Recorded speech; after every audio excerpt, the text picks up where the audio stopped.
भगवान गौतम बुद्ध ने पूरी दुनिया को प्रेम का संदेश दिया कि प्रेम से आप पूरी दुनिया को जीत सकते हैं। बुद्ध कहते हैं, प्रेम से घृणा को जीता जा सकता है। प्रेम से बिना हित किए आप पूरी दुनिया को जीत सकते हैं। आप खुद सोचें, आप दुनिया से क्या चाहते हैं? सभी से प्रेम चाहते हैं या घृणा चाहते हैं? लेकिन हम सभी प्रेम के भाव को समझ नहीं पाते और सब विपरीत हो जाता है।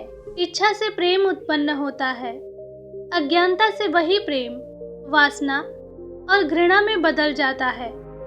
बुद्ध के शिष्य आनंद एक दिन भिक्षाटन के लिए गांव में गए और भिक्षाटन करते समय उन्हें प्यास लगी। वह एक कुएं के पास गए। वहां एक युवती थी। उन्होंने उससे पानी पिलाने के लिए कहा। पहले तो वह पानी देने के लिए मान गई, लेकिन बाद में उसने घड़ा पीछे कर पानी देने से मना कर दिया। वह बोले, क्या हुआ? युवती बोली, मैं नीची जाति से हूँ। मेरे हाथ के पानी पीने से आपका धर्म भ्रष्ट हो जाएगा। आनंद ने कहा, आप इसकी चिंता ना करें, पानी दे। पानी पिलाना तो पुण्य का काम होता है। हमारे गुरु बुद्ध कहते हैं, इस धरती पर कोई ऊंच नीच जाति नहीं होती, सब समान होते हैं। ये सुन वह युवती बेहद खुश हुई और उन्हें पानी पिलाया। उसके बाद वह युवती वहां से चली गई। वह रास्ते में आनंद के बारे में ही सोचती रही। उसे उनकी सोच बेहद पसंद आई। आनंद देखने में भी सुंदर थे। कोई भी उन पर आसानी से मोहित हो जाता। वह युवती भी आनंद की तरफ खिंच रही थी। वह रोज कुएं के पास उनका इंतजार करती। आनंद रोज उस कुएं के पास से जाते तो वही युवती उन्हें पानी पिलाती। अब तक उसे बस उन्हें जी भर देखने की इच्छा थी, लेकिन अब वह इच्छा बढ़ रही थी। एक दिन आनंद नहीं आए। युवती बेहद परेशान हो गई और उनके बारे में पता करने के लिए बुद्ध के आश्रम में पहुंची। जब उसने आश्रम में आनंद को देखा, तब उसकी परेशानी दूर हुई। उसने आनंद से कहा, आज आप भिक्षाटन के लिए गांव नहीं आए? आनंद ने कहा, आज मुझे आश्रम में कुछ काम था। युवती ने कहा, आप जाति का भेदभाव नहीं करते, क्या आप मेरे घर खाने के लिए आएंगे? आनंद ने कहा, ये मैं बुद्ध से पूछकर बताऊंगा। उनकी अनुमति मिल गई तो मैं अवश्य आऊंगा। ये सुन युवती खुश हो गई और वहां से चली गई। उसे उस दिन पूरी रात नींद नहीं आई। उसे लगता था कि आनंद भी उसे प्रेम करते थे, इसलिए तो उसके घर खाने आ रहे हैं। आनंद बुद्ध की अनुमति लेकर उस युवती के घर गए। युवती ने उनके लिए अलग अलग तरह के भोजन बनाए थे। उन्होंने उसे ग्रहण किया। उसके बाद युवती ने आनंद से कहा, अगर आप ऊंची नीची जाति का भेदभाव नहीं करते हैं तो क्या मैं आपसे अपने मन की बात कर सकती हूँ? आनंद ने कहा, हाँ जरूर बोलो। युवती ने कहा, मैं आपसे प्रेम करने लगी हूँ, शादी करना चाहती हूँ, क्या आप मुझसे शादी करेंगे? आनंद ने यह सुन कहा कि प्रेम करना कोई गलत बात नहीं है। प्रेम तो हर किसी को करना चाहिए, लेकिन मैं आपसे विवाह नहीं कर सकता। मैं एक सन्यासी हूँ।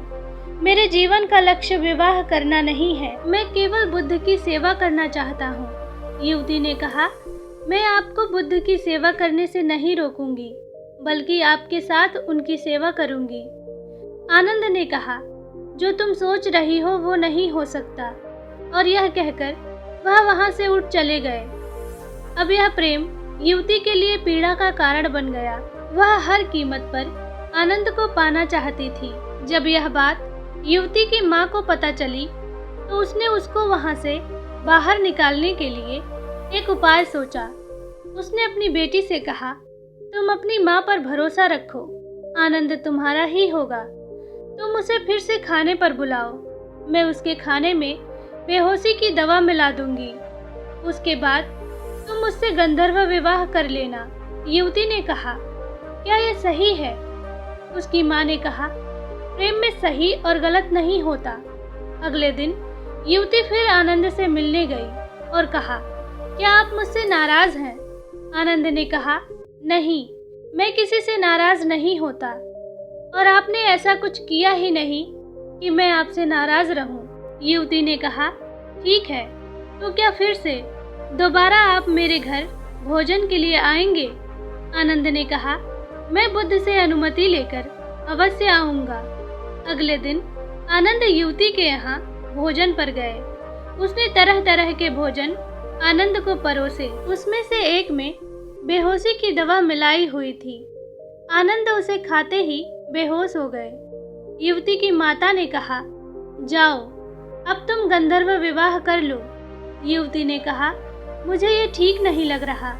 युवती की माँ कहती है, सही गलत सोचोगी तो आनंद कभी नहीं मिलेगा। युवती अंदर गई और तैयार होकर बाहर आई। जैसे ही वह वरमाला लेकर आनंद के पास गई, उतने में आनंद की बेहोशी टूट गई और आनंद ने युवती को अपने समीप वरमाला के साथ देखा। युवती भी आनंद को इस तरह देख घबरा गई। आनंद ने युवती को खुद से दूर किया और बिना कुछ कहे वहां से उठकर चले गए। युवती कुछ कह नहीं पाई। उसने अपनी माँ से कहा कि आपके कारण आनंद मुझसे दूर हो गए हैं। मैं खुद को पापी समझ रही हूँ। मुझे ऐसा नहीं करना चाहिए था। मैंने बहुत बड़ा पाप किया है। अब तक वो मेरे हाथ से पानी तो पीते थे, लेकिन अब वो मेरा चेहरा तक नहीं देखेंगे। वह पूरी रात इसी पीड़ा में रही, सोचती रही, दुख मनाती रही। अगले दिन सुबह होते ही वह बुद्ध के आश्रम पहुंच गई और बुद्ध से कहा, मुझसे बहुत बड़ा पाप हो गया है। आप मुझे उस पाप की सजा दें। बुद्ध मुस्कुरा कर बोले, मुझे आनंद ने तुम्हारे बारे में बताया। तुमने कोई पाप नहीं किया है, तुमने तो प्रेम किया है। युवती बोली, लेकिन आनंद तो मुझसे प्रेम नहीं करते। अब तो वह मुझसे घृणा करते होंगे। बुद्ध ने कहा, आनंद तुमसे घृणा नहीं करता। वह किसी से भी घृणा नहीं करता। वह तो बस प्रेम करता है और वह तुमसे भी प्रेम करता है। वह सबसे प्रेम करता है। तुमने अभी प्रेम की वास्तविकता को समझा ही नहीं है। जो प्रेम करुणा लाए, आसपास शांति लाए, वही प्रेम है। इसके विपरीत जो प्रेम क्रोध, लालच, क्रूरता को लेकर आए, स्वतंत्रता का हनन करे, मन में पीड़ा और अशांति लेकर आए, गलत काम कराए, इसे प्रेम नहीं कहते, उसे वासना कहते हैं। आनंद में आज भी शांति है। वह आज भी आनंदित है। वह तुमसे मिलकर पहले जितना खुश था, आज भी उतना ही खुश है। वह तुमसे जितना प्रेम पहले करता था, आज भी उतना ही करता है। उसके मन में कोई पीड़ा नहीं है। वह किसी पाप भाव से ग्रसित नहीं है। उसका प्रेम वास्तविक है। इसके विपरीत तुम खुद को देखो। जिसे तुम प्रेम कह रही हो, क्या तुम्हें सच में वास्तविक प्रेम है? क्या तुम आनंदित हो? क्या तुम्हारे मन में शांति है? क्या तुम्हारे प्रेम ने तुमसे कोई गलत काम नहीं करवाया? पहले तुम कितनी खुश थी और आज देखो तुम कितनी पीड़ा में हो। तब तुम कैसे कह सकती हो कि तुम प्रेम करती हो? वह युवती गौतम बुद्ध के चरणों में गिरकर बोली, मुझे क्षमा करें तथागत। आप सही कहते हैं, मैं प्रेम को समझ ही नहीं पाई। आप मुझे भी अपने संघ में शामिल कर लें। मैं भी वास्तविक प्रेम को जानना चाहती हूँ। हम सभी प्रेम करते हैं। माता पिता, भाई बहन, पति पत्नी, दोस्त, प्रेम प्रेमिका, सभी को प्रेम चाहिए। लेकिन क्या हम जिस प्रेम के पीछे भागते हैं उसे समझते भी हैं? वास्तव में जिसे हम प्रेम समझ बैठे हैं वह वासना के अलावा कुछ भी नहीं है। अगर आपका प्रेम आपको स्वार्थ की तरफ ढकेल रहा है तो आप समझ जाना कि आप प्रेम नहीं करते। यह आपका कोई निजी स्वार्थ है जिस कारण आप प्रेम का ढोंग कर रहे हैं। वास्तविक प्रेम लेना नहीं, देना सिखाता है और उसे देने में भी हमें कमी की जगह सकारात्मक ऊर्जा मिलती है। कहते हैं, एक माँ अपने बच्चे से निस्वार्थ प्रेम करती है।